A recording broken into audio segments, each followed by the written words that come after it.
Olá, muito boa noite para você. Seja bem-vindo a mais um programa Entrevista Coletiva aqui na tela da Band para Manaus e mais 22 municípios do estado.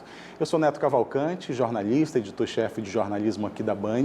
Está comigo na bancada neste programa de hoje a jornalista Isabela Bastos, que é repórter do Grupo Bandeirantes de Comunicação.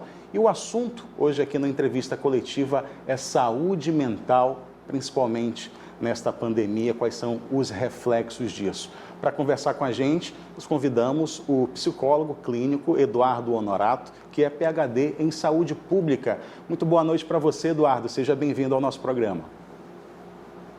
Boa noite a todos. Muito obrigado pelo convite. Acho que é importantíssimo a gente falar sobre saúde mental. Então, agradeço o espaço.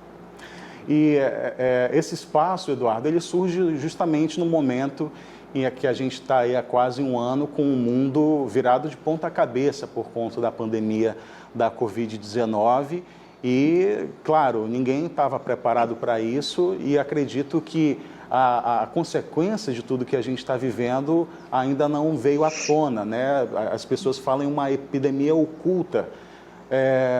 Mas antes de a gente entrar nesse assunto, eu gostaria que você se apresentasse, falasse um pouco sobre você, a sua carreira, para quem está em casa poder conhecer um pouco mais quem é que vai estar aqui hoje debatendo com a gente sobre saúde mental. Tá bom. Eu me formei em psicologia, não sou amazonense, né? Eu digo que eu sou amazonense por proxy, porque meu filho é amazonense, mas eu me formei em psicologia numa época em que a gente tinha uma vocação, assim, um direcionamento para consultório. Então eu brinco, falo para os meus alunos que eu me formei em psicologia para ter um consultório chique na cidade. Só que aí eu fui mordido pelo bicho da saúde pública, né? E aí me apaixonei pela questão da saúde pública e resolvi que eu tinha que ser psicólogo do SUS. Fiz concurso público, passei na Secretaria Municipal de Saúde,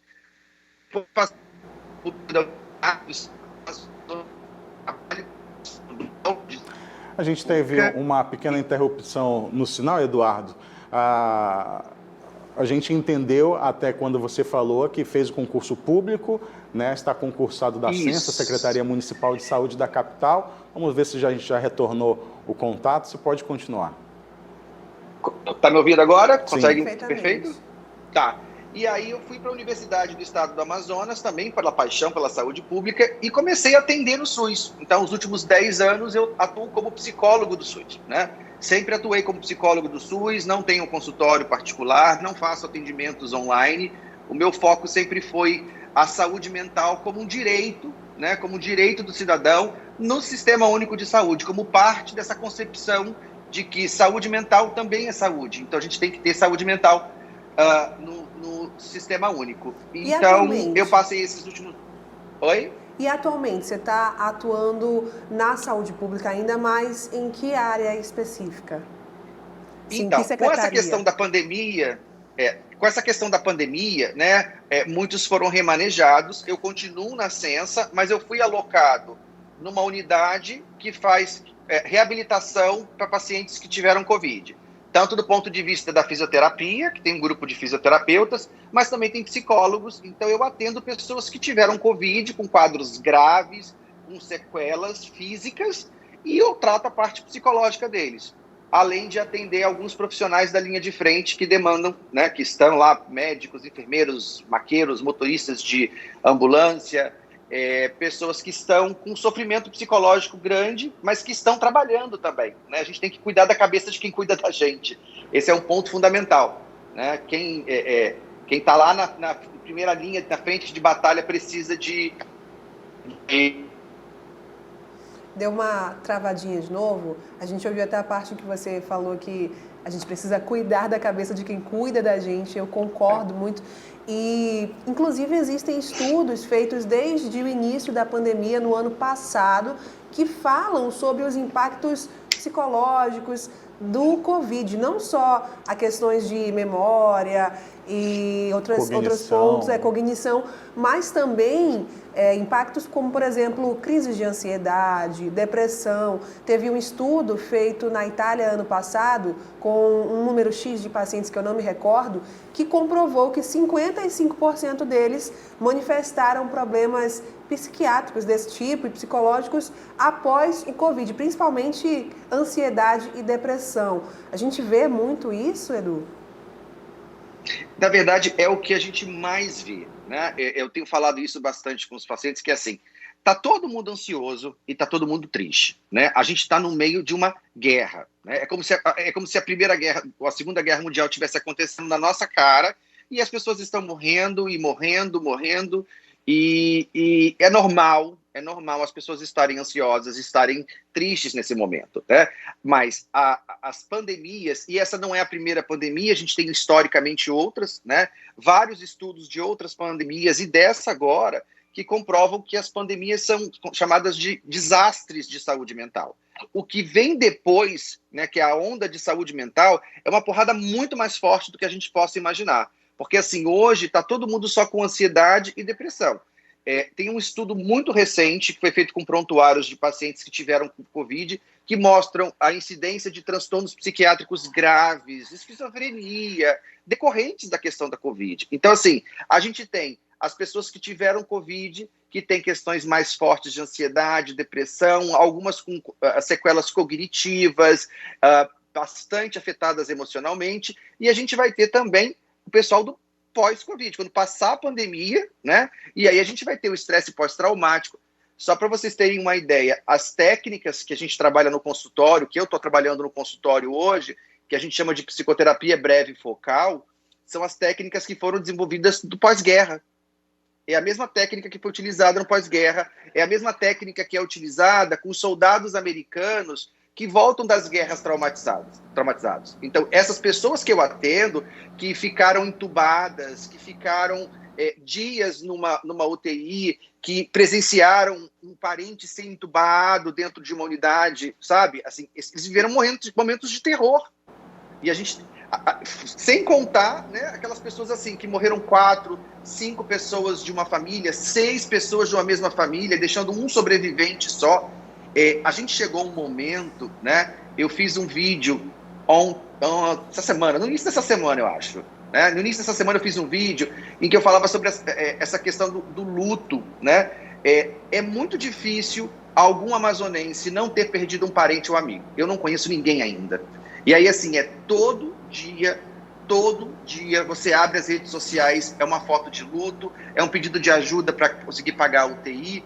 Então, assim, a sociedade amazonense está em frangalhos, né? Ela está toda sofrendo.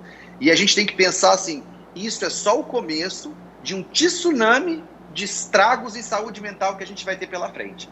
E isso a gente tem que deixar sempre muito alerta. As pandemias deixam como sequela não só a questão financeira, a questão do colapso do sistema, mas uma sequela psicológica imensa. E aí a gente tem que começar a pensar como é que a gente vai lidar com essa demanda lá na frente. E mesmo que tem gente que, por exemplo, não chegou a pegar Covid, não foi internado, mas a questão psicológica todo mundo sofre, não tem escapatória. Porque quem não pegou fica naquela ansiedade. Meu Deus, semana que vem pode ser eu, semana que vem pode ser meu pai, meu Deus, eu não peguei agora. E quem já pegou fica naquele medo do pós-Covid, né? Dos transtornos que surgem da doença. Então, é algo que realmente não tem escapatória, como você falou. Faz mais estragos do que a própria Covid em si. Assim, é uma sensação, eu estava conversando semana passada, né, com algumas pessoas, explicando que, assim, imagina uma pessoa que tem medo de ser assaltada, tá? Ela foi assaltada e aí depois ela passa a ter medo de ser assaltada. O problema com uma pandemia é que esse assalto está correndo o tempo inteiro, como se a gente estivesse constantemente em assalto. O medo ele é contínuo, porque o fator que causa medo continua acontecendo, né? Se eu tive Covid, e assim, eu tive uma versão bem grave, né? Então, assim, é claro que eu tenho medo de pegar de novo. A gente sabe que pode pegar de novo. E quem não teve, tem medo de sair de casa, de tocar numa maçaneta, de fazer alguma coisa errada, de entrar num elevador. Então, assim, é um medo de quem teve, um medo de quem não teve, e isso vai perdurar durante muito tempo. Até que todo mundo esteja vacinado, né? A gente está falando de mais pelo menos um ano para que todo o programa continue. Então, assim, isso lá na frente vai ter um custo para a gente, né? Um custo psicológico, um custo social. Eu conversei com alguns colegas semana passada. A gente também tem que pensar no custo que isso vai ter na parte emocional e psicológica das nossas crianças, né? Que a gente não está falando muito disso. Crianças em fase escolar que não estão frequentando a escola. não é só cognitivo. Escola é social, é afetivo, é emocional. É a criança que não vai conseguir sociabilizar com os coleguinhas, aprender a dividir, que não vai ser alfabetizada com os coleguinhas. É o adolescente que está Bom, a gente teve mais uma falha na conexão aqui com o Eduardo Norato, que é psicólogo, PhD em saúde pública, e a gente conversa aqui na entrevista coletiva sobre os impactos, né, dessa pandemia nessa nossa mente, na nossa saúde pública. O Eduardo falava dessa questão do medo. Uma certeza que o ser humano tem é da morte. Mas quando você enfrenta ou é infectado por uma doença que você vê essa questão de várias pessoas que sofrem morrendo, você se vê perto, um contato mais próximo com a morte, e isso traz muito medo também e com certeza traz reflexos. Temos ouvido muitos relatos com relação a isso também. A gente brinca, né? Freud estava muito certo. Freud já falava isso, que uma das piores angústias do ser humano é essa angústia de não saber o que vem depois da morte. Assim,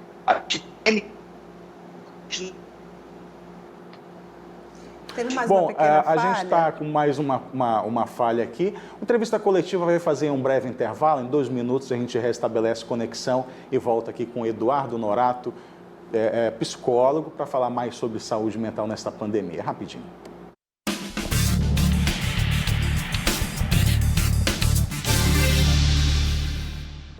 De volta com o programa Entrevista Coletiva aqui na tela da Band Amazonas para falar de saúde mental nesta pandemia. Com a gente, Eduardo Norato, psicólogo, PhD em saúde pública.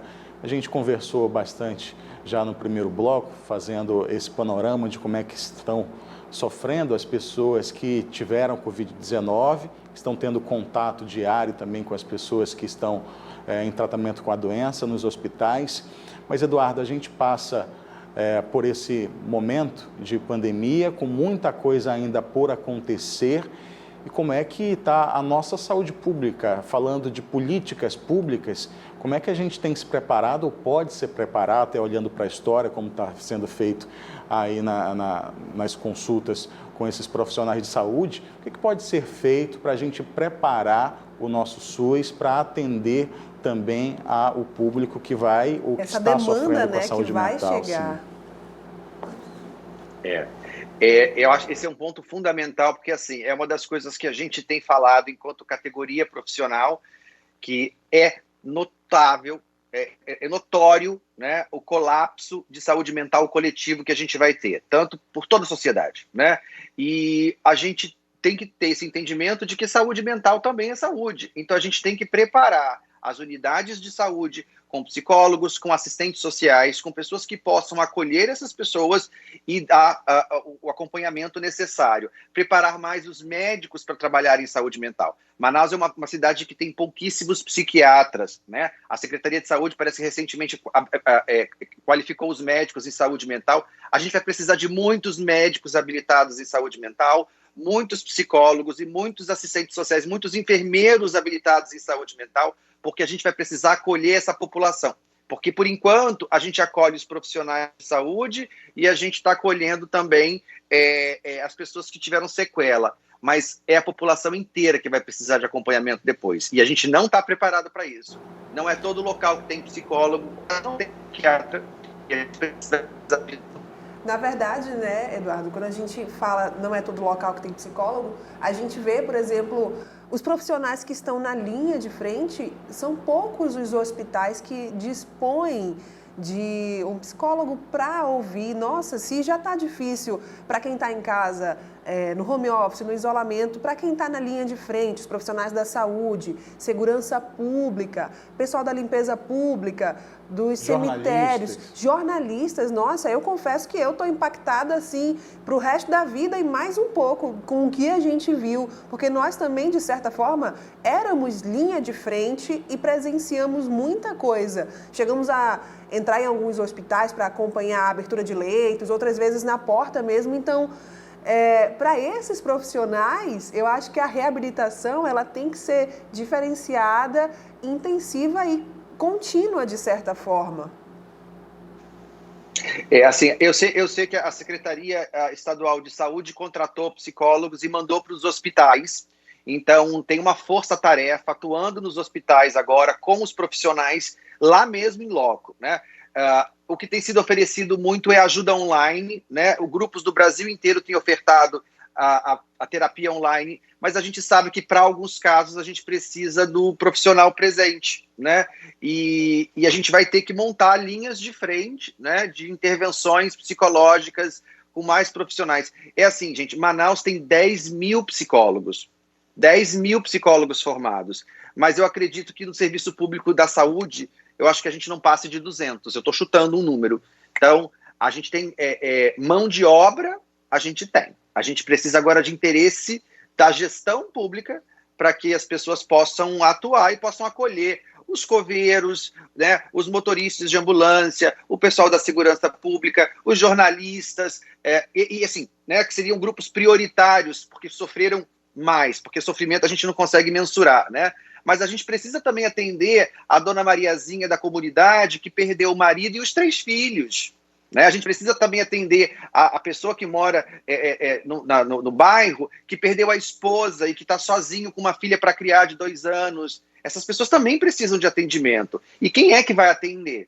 Né? Quem é que vai dar o suporte? Quem é que vai dar esse acolhimento? Então a gente precisa muito da questão da gestão pública que tenha interesse em perceber que a gente está avisando de antemão que vem uma catástrofe de saúde mental pós-pandemia. Ela já começa agora e ela vai estourar lá na frente. É como se a gente estivesse avisando assim, tá vindo um tsunami e as pessoas estão na praia tomando um drink. Tá vindo um tsunami. Quando chegar a bomba de saúde mental, as pessoas vão falar assim, poxa vida, mas sabe, ninguém avisou nada. Porque isso é científico. Eu publiquei um artigo no ano passado, junto com o meu grupo de pesquisa, falando sobre essas questões emocionais. A gente publicou esse artigo em março do ano passado, abril, logo no começo da pandemia, avisando que as pessoas iam ter crises de ansiedade, transtorno de estresse pós-traumático, iam sofrer muito no segundo momento de pandemia, explicando tudo o que ia acontecer. Fica por isso mesmo, né? Os estudos mostram para a gente as consequências, as sequelas, e a gente precisa agora que isso seja visto, já que a gente sabe que vai acontecer, o que a gente pode fazer para melhorar isso lá na frente, porque essa bomba vai estourar. Eduardo, e para quem está assistindo e de repente se identificando um pouco em todos esses problemas que a gente está colocando, por onde começar para buscar ajuda, por onde começar para começar a resolver esse problema? Já ia perguntar isso, né? Um mecanismo, pelo menos, para minimizar esses impactos. A Secretaria Estadual de Saúde tem oferecido atendimento online para profissionais da Secretaria Municipal e Estadual. Então, quem é profissional de saúde pode ir pelo site da Secretaria, acredito que funcione via acho que é um chatbot da Samel.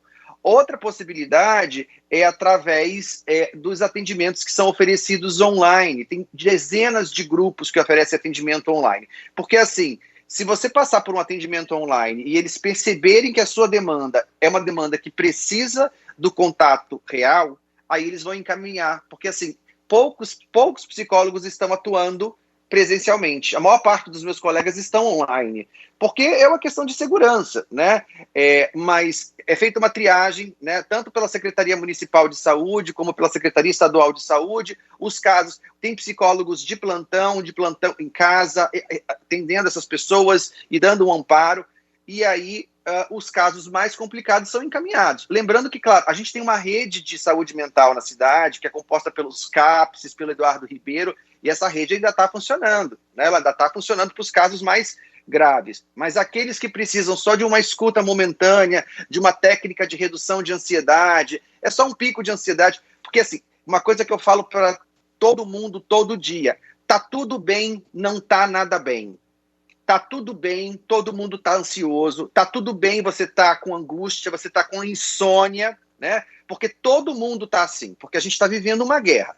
Agora, se essa angústia, se essa insônia, se essa ansiedade estiver forte demais, aí a gente procura ajuda, né? Agora, quem conseguir controlar com técnicas de relaxamento, técnicas de respiração.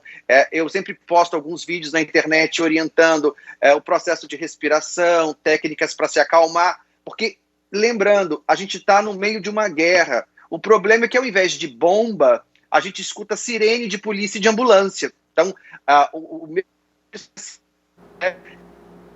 ambulância. E aí você comentou então, o panorama aqui para a capital, e eu comecei a pensar no interior, porque a gente viu que o interior também foi muito afetado. E o interior não tem CAPS. E no interior não tem CAPS, não tem essa estrutura que a capital tem, não tem nem UTI. Então, leva a gente a pensar, e aí, os interiores? Tudo bem, quer dizer que só porque está afastado da capital, o pessoal não vai desenvolver Falta uma política mais aplicada, né, em relação à importância da saúde pública, da saúde mental. E olha só, a coisa é tão preocupante, tem alguns interiores que tem CAPS, tá? Eu não sei te dizer exatamente qual é a cidade, eu sei que Parintins acho que tem alguns, mas são poucos.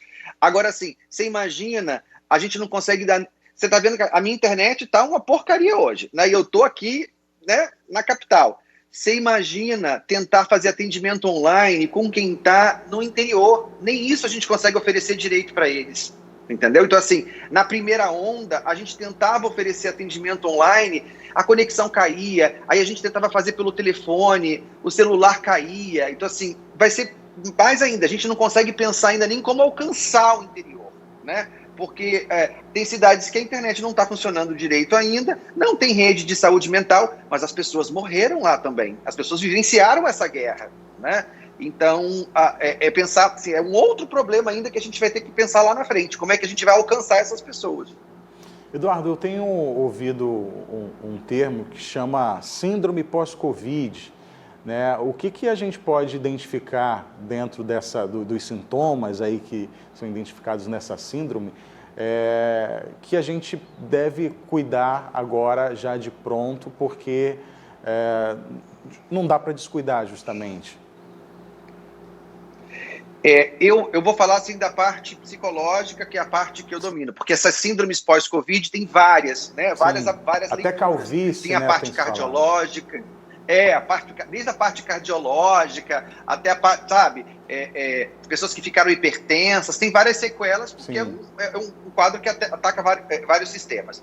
Do ponto de vista psicológico, né, o que a gente tem visto é isso que a gente chama de brain fog, né, que assim, algumas pessoas com sequelas, além das emocionais, que eu já falei antes, mas assim, pequenas ausências, esquecimento, lentidão, perder a linha do pensamento, começar a falar onde que eu fui parar, onde que eu tô, o que eu estava falando, né? O que eu vim pegar aqui. É claro que tem dois pontos de vista aí, né? Um quadro que pode ser neurológico, e é muito importante contar com a participação, né, com a avaliação de um neurologista, mas também tem um lado emocional, né? Então, assim, quando a gente está num nível de estresse muito grande, é normal que a gente tenha alguns desses sintomas. E aí eu converso diariamente com os meus pacientes, assim, desde assim, questões de como é que a gente faz exercícios para treinar a memória, né? Como é que a gente pode manter a memória ativa, as atividades cerebrais ativas. Hoje de manhã eu estava conversando, aí eu falei assim, o que eu estava fazendo? Eu fui jogar no celular solitária, eu fui jogar sudoku, eu fui fazer palavras cruzadas, porque isso mantém a sua mente ativa, sabe, tenta refazer algumas conexões que possam ter sido perdidas por esse Covid, né? Mas é comum, do ponto de vista comportamental, aparecer essa síndrome com isso, ausência, esquecimento, lentidão, né? Eu falo assim, eu não sou a mesma pessoa que eu era antes do Covid. Eu sou um pouco mais lento, eu esqueço reunião, às vezes eu esqueço, e assim, eu sou de colégio militar, eu fui formado num colégio militar, então eu não chego atrasado nunca para nada, nunca respondi um e-mail com atraso, e eu percebo que às vezes, e isso que tem meses que eu tive Covid, eu ainda tenho dificuldade para responder um e-mail, eu esqueço de uma reunião, mas isso está relacionado também com o fato da gente estar no meio, né, dessa confusão. Eu acho que todo mundo tem que ficar atento, assim, quem está num quadro pós-Covid, tem a parte emocional, afetiva, tá triste, perdeu alguém, mas tentar manter a mente sempre ativa, né? Seja lendo, seja vendo alguma coisa interessante, ativando, né? Porque assim, a nossa vida era uma vida muito corrida. Acordava, pegava carro, trânsito, fazia compra, e do nada a gente se vê trancado em casa, parado, né? E o cérebro funcionando menos. Então, acho que é muito importante as pessoas pensarem em manter essa mente ativa, manter fazendo algum tipo de atividades, porque senão, daqui a pouco, a pessoa passou um ano sentada em casa com controle remoto, só vendo televisão, né? Sem usar a parte cognitiva. Eu acho sozinho, que esse é um ponto importante. Isso, sozinho, né? E sem dormir, muitas vezes privado de sono, porque é tanta coisa passando na cabeça. Já ia né? comentar isso, que da minha experiência, a gente fez revezamento aqui, e quando eu ficava em casa, eu me sentia ociosa, sentia falta da rotina. O que eu fazia? Abria a geladeira 500 vezes. Abria a geladeira 500 vezes, sentava no sofá, pegava o telefone para ver alguma coisa, ver algo produtivo. Quando via, estava vendo vídeo ensinando a fazer alguma coisa que eu não queria fazer, perdendo tempo, sabe? Só passando imagem. E aí eu comecei a perceber que eu estava perdendo tempo que eu podia estar usando para fazer curso, fazer outras coisas. Aí eu comecei a montar uma rotina, porque enquanto o tempo tivesse ocioso, eu me sentia ansiosa.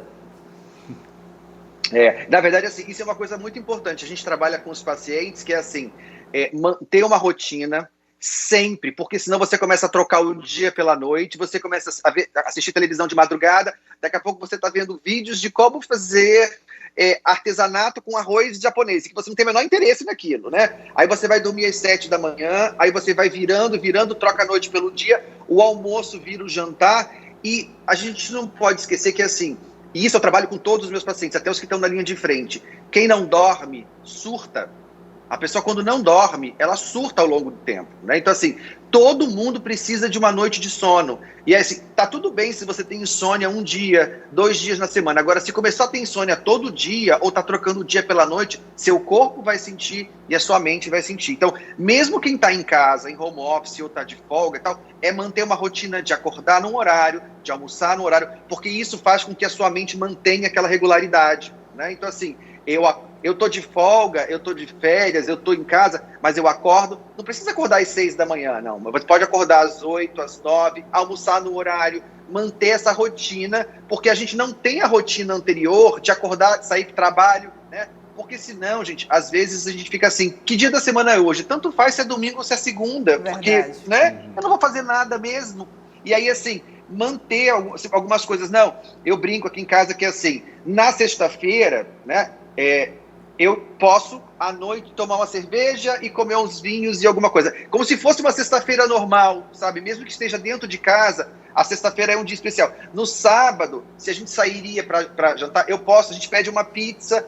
Ah, meu filho fala assim, mas por que não pode ser na terça? Eu falei, porque terça-feira é um dia da semana normal, né? Então vamos tentar manter uma normalidade nessas rotinas para poder a nossa mente entender que assim, ainda existe uma vida sequencial, né? Doutor Eduardo, a gente conversa aqui com o psicólogo Eduardo Honorato, PhD em Saúde Pública.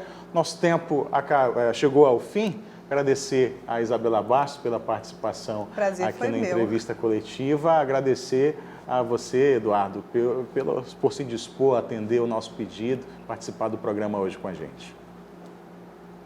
Gente, eu que agradeço. Muito obrigado. Eu acho que a gente precisa muito falar sobre saúde mental. As pessoas estão sofrendo muito em casa, em todas as esferas. Eu sei que a gente precisa agora de vacinação, a gente precisa, sabe, a gente tem que tratar a nossa população, cuidar com muito carinho da população amazonense, porque a gente sofreu demais nessa pandemia. Acho que não tem um local no mundo que tenha sofrido tanto. E a gente tem que pensar agora o que a gente vai fazer para a nossa população, para ajudar a nossa população que está em sofrimento psicológico. Então, obrigado pela oportunidade de falar sobre isso.